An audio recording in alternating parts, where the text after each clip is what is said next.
And I found that in my personal life, as somebody, especially as somebody who has pursued engineering, um, I have found very often, and as somebody who, obviously I present quite feminine now, I am queer and I've gone through so many masked phases, so many queer phases. I've really found that as a girl, and the more feminine I've presented myself as being, the less people trusted that I was smart. And I think that that's something that's very important to talk about in terms of religion, because fundamentally, Christianity has been around for at least 2025 years, right? And, Judaism was around before because the Old Testament is the same as the Torah, and Islam has been around for around the same time. You know what I mean? They're all sort of centered around that holy city of Jerusalem and everything. And we've seen time and time again that religion and these scriptures, that they've been used to back up why women are not as smart as men, why women are not as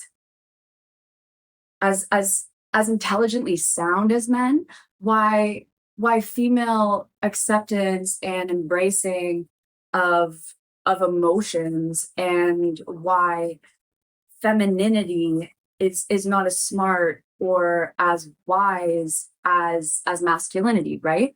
I have found a lot of different times in my life where, as somebody that's presented as masculine, somebody that's presented as feminine, there's been a lot of very night and day situations for me where, in the context of, I've always been me. I've always been Zoe. I've always had the same intelligence. I've always had the same work ethic.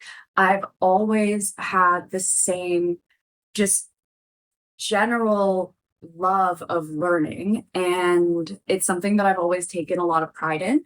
But when I was younger and I presented as quite masculine then, it was just an accepted part of what people around me, my peers at school and stuff like that, like elementary and middle school and everything, everybody knew me as that smart, weird twank, right? You know what I mean? Very chill, very happy-go-lucky, very eccentric, not good looking at all, right? And then when I was scouted and signed to my first agency for modeling when I was 12, when I was in grade 7.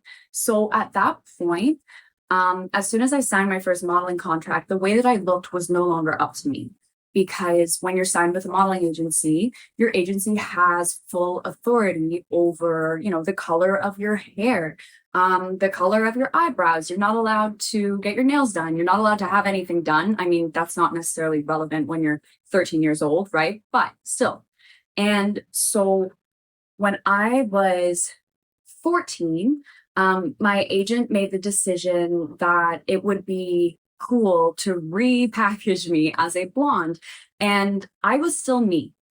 Again, I am a interesting case when it comes to engineering because I don't have any other engineers in my family, and I've wanted to be an engineer since I was like 5 years old because of the fact that my family used to go to Disney World a lot, and I was never really interested in the movies. I was always interested in, like, how did they build this place, right? And so I figured out what an Imagineer was first, and then I worked my way backwards. And I was like, I don't care. I will take all of the hard courses. I'm going to do everything that it takes to go into engineering because I wanted to be a Disney Imagineer. And so it's not like that changed at all from the school that I started at to the school that I transferred to. And the only difference was when I transferred schools, all of a sudden I was blonde, and I presented very femininely. I was super duper into, like, the American Apparel circle skirts and everything. I just thought it was fun. I thought it was campy, right? But all of a sudden, it went from, oh yeah, Zoe, you did really well on this test that you studied super hard for. Congratulations, to Zoe, you got a 96 on this test. We're going to need to go over some stuff because it seems like you cheated. I've literally never cheated on a test in my life. And I never would. I've always viewed taking tests as an ability to benchmark how well you know a subject, right? So I've never, and plus, that's kind of the one thing in academia that you really can't do is academic dishonesty, right? So I would never even go there. But it was crazy because I still had the same study habits, I still had the same interests, I still had the same strengths, but all of a sudden it was very different. Or when I transferred to that school, when I transferred to Monarch, I didn't realize that there were specific rooms and specific wings in the school that were for each subject. And this was the first week of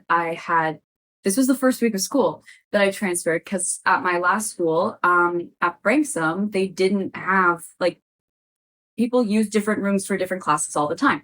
And I remember the principal came in and I'm sitting at the front of the class because I was always such a keener, right? And the principal comes in and she's like, "What are we learning today in class?" So obviously I shoot my hand up because I'm a keener, right? And I've always been a keener. And she's like, "You." And I'm like, "English." And in front of the entire class, she was like, "That's a really blonde comment." And I was like, "What?" Like, I didn't say anything, but it took me a minute to process too, because I'd only been blonde for like 3 weeks. But all of a sudden, everything was through that lens.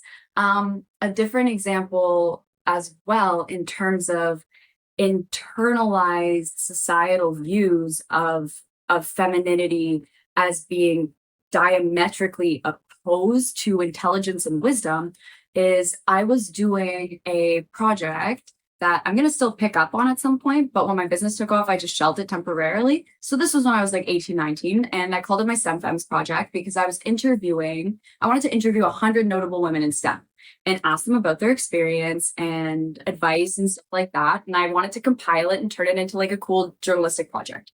And I remember there was this one mathematician whose name escapes me. And this was during my gap year. I transferred from Dell to Mac and I took a gap year. I started working on my business and I did some other stuff because I got my yoga teacher certification and stuff. I don't ever like not learning. So this was during my gap year and I was also modeling. And in the context of the email that I sent out to the women in STEM, I explained, who I was, what my background was, why I was doing a journalistic project, if I was interested in engineering and stuff like that. And there was one mathematician who sent me back, yeah, I must have been 18 or 19. She sent me back the most unkind email where she was basically adamantly refusing to allow me to interview her because I modeled. Again, this was way before OnlyFans. I had never OnlyFans modeled. I was at that point I was with B&M in Toronto. Like I was editorially modeling. Like it was editorial, high fashion, Canadian industry. There's also lots of not high fashion stuff, but it was like actual legitimate modeling. It wasn't hoochie mama anything, you know what I mean? And she was so insulted by the fact that I modeled.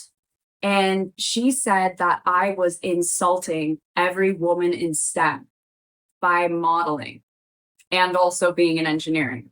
Isn't that crazy? It's really crazy, right?